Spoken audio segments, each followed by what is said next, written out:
Hello, good morning dear student. Welcome to our channel Gayatri School सांचो। अपन आज देखेंगे गति के समीकरण पर न्यूमेरिकल क्वेश्चंस। अपन ने गति के समीकरण पढ़ लिए हैं। पहला समीकरण क्या था कि v बराबर q प्लस ए टी। दूसरा था s बराबर Q T plus half a t square. और तीसरा आपने क्या किया वी स्क्वायर बराबर यू स्क्वायर प्लस 2as। यहाँ पे v क्या है प्रारंभिक वेग, u अंतिम वेग, t क्या है u वेग से v वेग प्राप्त करने में लगा समय, और a कहलाएगा त्वरण, s तय की गई दूरी। और ये जो तीनों समीकरण हैं वो एक समान त्वरीय गति के लिए, एक समान त्वरीय गति के लिए लागू होते हैं। ओके, तो अपने पास पहला क्वेश्चन अपन स्टार्ट करते हैं।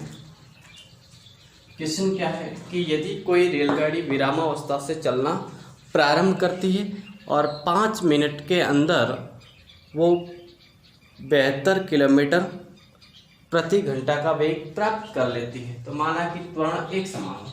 सपोज करें कोई रेलगाड़ी इस पथ पर पॉइंट ए से बी तक आ रही, या कोई रेलगाड़ी यहाँ ये विरामावस्था में, विरामावस्था का मतलब प्रारंभ में उसका वेग u क्या है 0 है, और यहाँ से बी पॉइंट तक पहुंचती है तब इसका अंतिम वेग v बराबर हो जाता है 72 किलोमीटर प्रति घंटा। और यहाँ पर जो लगा समय t है वो कितना है 5 मिनट। तो अपन को एक क्या ज्ञात करना है, ये त्वरण a की वैल्यू और एक तथा b के बीच की दूरी ज्ञात करनी है। अब अपने पास पहला देखें, वेग दे रखा है, समय दे रखा है, तो यहाँ से अपन त्वरण ज्ञात कर सकते हैं। पहले इस वेग को बदलें, वेग v बराबर अपन को दे रखा है 72 किलोमीटर प्रति घंटा। मीटर प्रति सेकंड में बदलने के लिए मैं इसको 72 को 1000 से गुणा कर दूं और घंटे को मैं 3600 से, तो ये किस में आएगा मीटर प्रति सेकंड। ये हमेशा याद रखें ऐसे कि v बराबर ये हो जाएगा 72 इंटू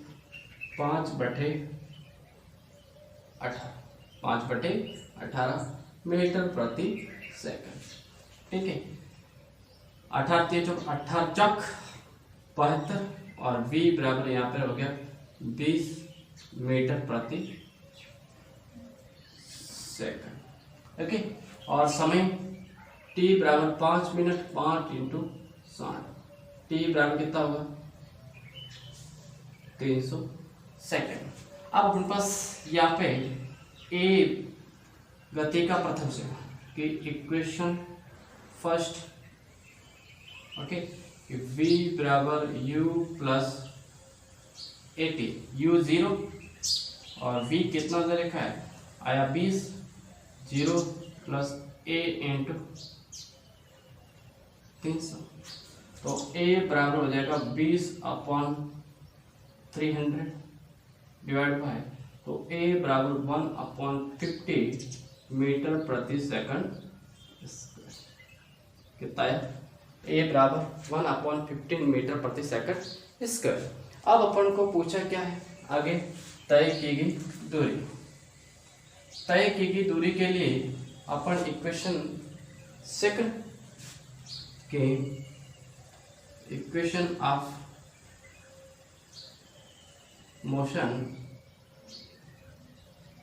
सेकंड के s is equal to ut plus half a t square. यहाँ पे s ज्ञात करना u0 into t 300 plus 1/2 into 1/15 into 300 का स्क्वायर।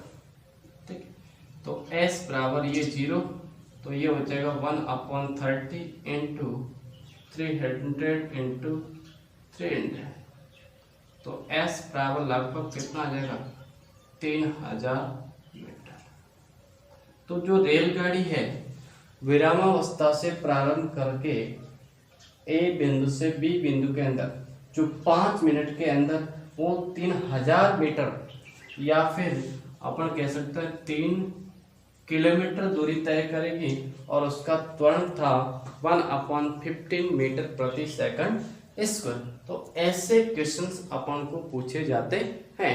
एक और नेक्स्ट क्वेश्चन अपन देखते हैं, इसको मिटा दें।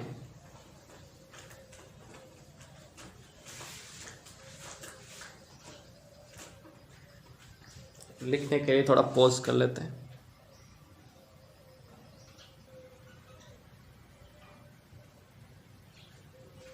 अब देखिए क्वेश्चन है कि किसी कार को सपोज करें यहां से कोई कार प्रारंभिक वेग u से कुछ गति कर रही है। मान लेते पॉइंट ए पर यहां पर क्या लगाया अपन ब्रेक।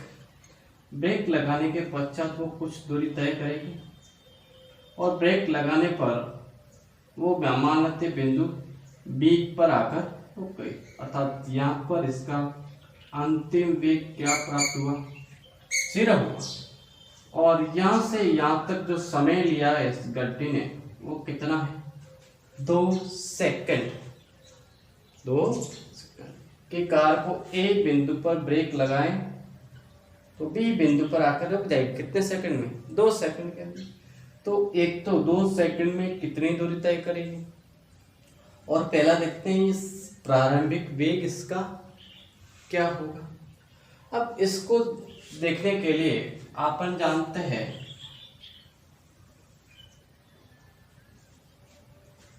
कि पहला अपन को क्या चाहिए,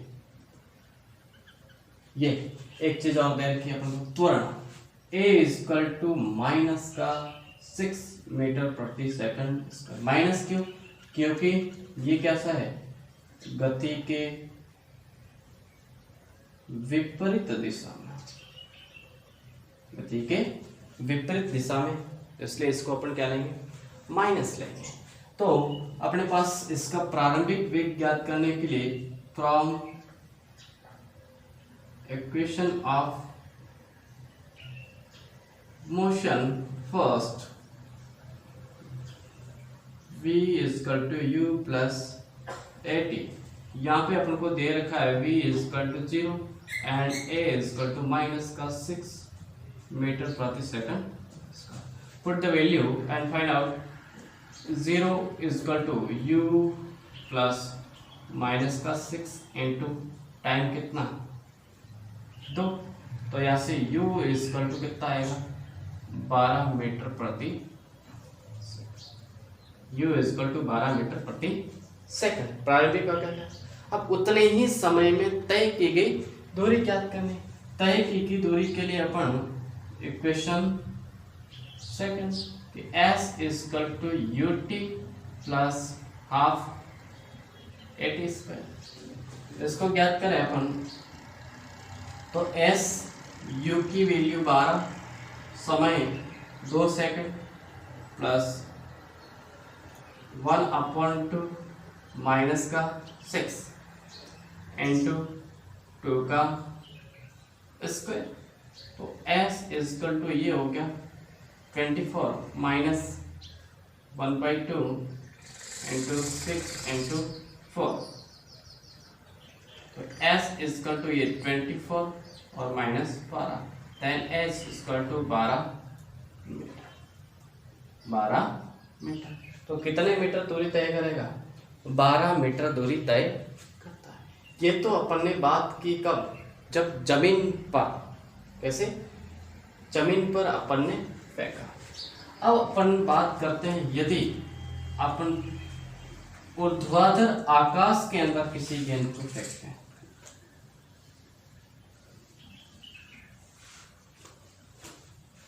ठीक है।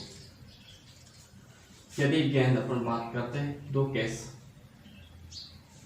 यदि ऊर्ध्वाधर ऊपर की ओर फेंकें। अब ऊपर की ओर फेंकेंगे, सपोज करिए धरातल से यहां से कुछ वेग से अपन ने यू वेग से फेंकेंगे, यहां जाके एक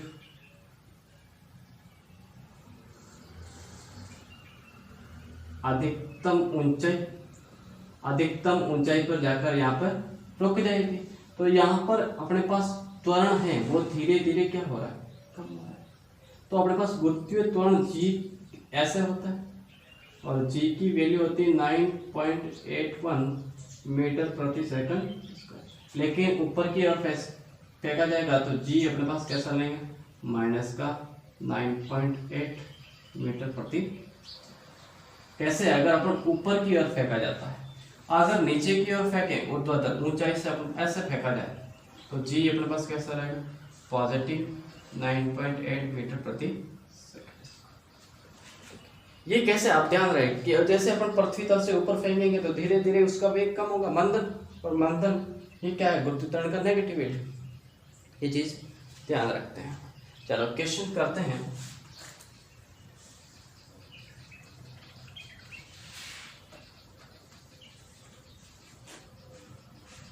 क्वेश्चन ये है कि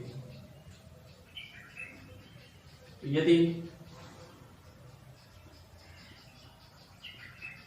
पृथ्वी तल से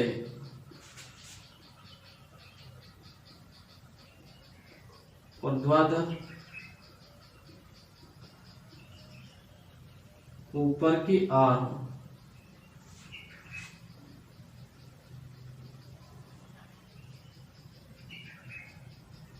किसी वस्तु को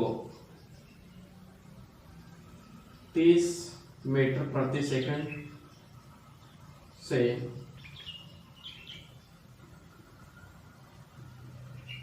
फेंका जाए तो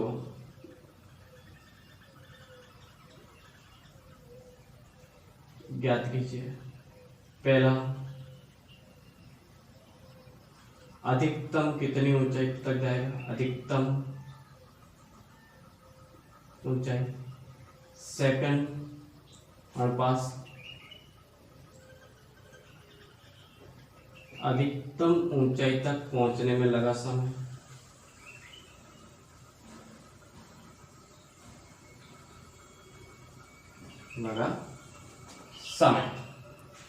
ठीक है। अब देखें कि यदि पृथ्वी तल से ऊर्ध्वाधर, सपोज कि अपन ने ये एक डायग्राम बना है, यहाँ से अपन ने किसी वस्तु को फेंका, यहाँ से u इक्वल टू कितना देर का है, 30 मीटर प्रति सेकंड। यहाँ बी बिंदु तक जाकर वो रुक जाएगा। इसका वेग क्या प्राप्त होगा, अपन को 0 प्राप्त होगा, वेग 0। मान लेते हैं g, और g कैसा रहेगा, नेगेटिव वैल्यू। मान लेते हैं ये ऊंचाई है h और लिया गया समय कितना है, t। तो यहां से क्या क्या वैल्यू दे रखी है, आपको पता है कि u बराबर दे रखा है 30 मीटर प्रति सेकंड। कोई भी क्वेश्चन करने का तरीका ये पहले अंदर क्या चीज दे रखी है वो लिखते हैं। क्वेश्चन में ये दे रखी है, दूसरा यहाँ से ऊर्ध्वाधर फेंका तो g की वैल्यू अपने पास माइनस का 9.8 लें, या फिर यहाँ पे अपन ले लेते 10 मीटर प्रति सेकंड। क्वेश्चन के अंदर हमेशा आपको लिखा आएगा 10 लेना है तो 10, और 10 नहीं दे रखा है तो आपको 9.8 लेना। ओके, अपन क्वेश्चन को सिंपल करने के लिए 10 ले लेते हैं। ओके, अब यहाँ से पूछा है अधिकतम ऊंचाई, एक तो पूछा है h या s और दूसरा पूछा है समय। और यहाँ पे अपन को v भी पता है, अधिकतम ऊंचाई v इक्वल टू क्या है, 0। v equal to 0। ओके, इस पे तीसरा क्वेश्चन और ऐड कर सकते हैं कि बताइए कि t बराबर 2 सेकंड पर वेग, t बराबर 2 सेकंड पर या t बराबर 1 सेकंड पर वेग ज्ञात करना है। चलिए अब यहाँ पे अपन को ज्ञात करना है समय। समय के लिए इक्वेशन लगाए v बराबर u प्लस 80, v 0, u अपन को दे रखा 30, a की वैल्यू माइनस का 10 और समय ज्ञात करना है। तो ये जगह 30 माइनस 10t इक्वल टू 0। तो 10t equal to 30, it means t equal to 3 second. कितना कि यहां से यहां तक A से B तक पहुंचने में वो समय कितना लेगा, 3 सेकंड लेगा। अब 3 सेकंड लेगा दूसरा। अब अपने पास यहाँ पे ज्ञात करना है अपन को इसका दूरी और दूरी ज्ञात करनी। तो इक्वेशन थर्ड कि v स्क्वायर बराबर क्या होता है, u square plus 2as, v0 u का 30 का स्क्वायर प्लस 2 इंटू माइनस का 10 इंटू s, ये हो गया 900 माइनस 20s इक्वल टू 0। तो s इक्वल टू 900 अपॉन 20, तो s इक्वल टू कितना लेगा 45 मीटर। कितना 45 मीटर। अब अपन को यहाँ पे ये पूछा है कि इसका वेग समय के साथ में कि 1 सेकंड पर इसका वेग क्या होगा। अब 1 सेकंड पर वेग ज्ञात करने के लिए अपन वापस यही समीकरण, वेग और समय के साथ में संबंध क्या बताता है, v बराबर u प्लस 80 कि v ज्ञात करना है, u कितना है 30 प्लस माइनस का 10 इंटू टी कितना वह, तो ये वहां पर वेग v इक्वल टू 30 माइनस का 10, it means v equal to 20 metre कि प्रति सेकंड उसके अंदर कितनी कमी हो रही है। यहाँ से देखें 30 था, 1 सेकंड मतलब 20, अगले सेकंड 10 और अगले सेकंड 0, तो 3 सेकंड ही तो ये समय ले रहा है। ओके, तो इस प्रकार के क्वेश्चंस अपने पास आते हैं और पूछे जाते हैं। ओके, तो आज का लेक्चर अपने पास ये तीनों क्वेश्चंस के साथ में खत्म हुआ। अब अगला अपन पढ़ेंगे circular motion. Okay, circular motion.